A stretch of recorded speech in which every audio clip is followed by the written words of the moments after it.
I just finished this book, Blackwater by Jeremy Scahill. It's pretty much a historical book because Blackwater's been changed. They changed their name. If you look on Wikipedia, back in 2011 is the most recent change.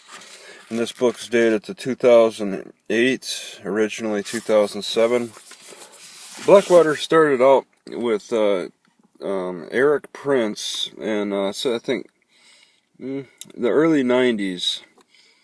Okay, he was a really rich man, and just and he went in the military. He had this Christian ideal for living, and with this money, a lot of people didn't even know he was really rich, but some people found out and came to him and with a proposal about starting a world security contracting service, a private security service, and it sounds like he jumped at the chance because he loved the military. He was maybe like a SEAL, I believe.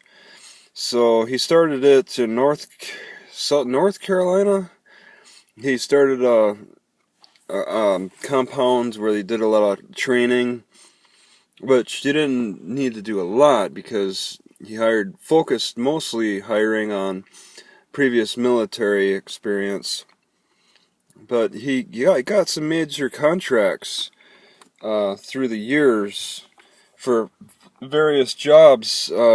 Iraq seemed to have really catapulted his work, but that was also where he received the most controversy with the killings in Fallujah and the fightings, which you can actually see. I believe the Fallujah firefight with Blackwater, you could see that if you search it on YouTube.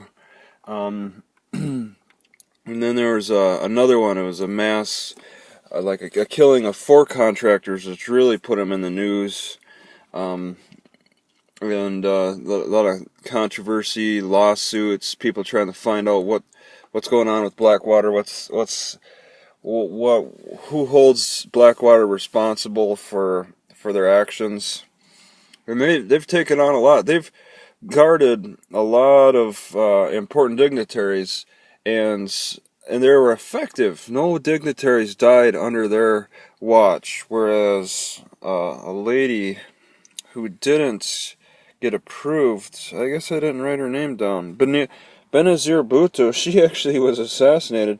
She tried to get a Blackwater contract, but her government denied her or something weird. She died by an assassination.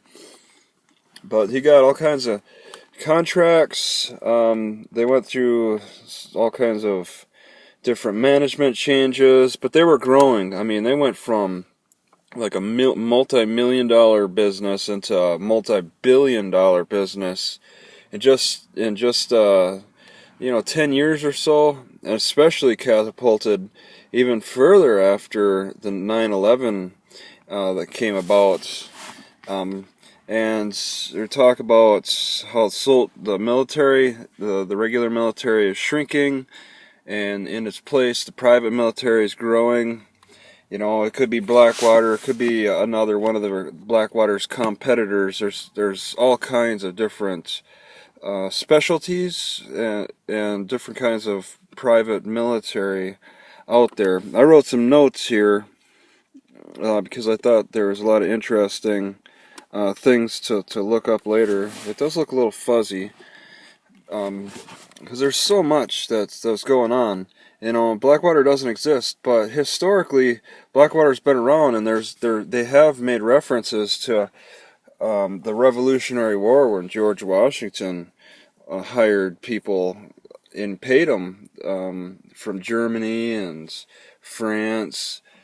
Americans couldn't have won the Revolution without the mercenaries, so they're always going to be around. They're changing, and people, the politicians ask, how do we regulate them? At least, who's going to hold them responsible if they kill somebody wrongly?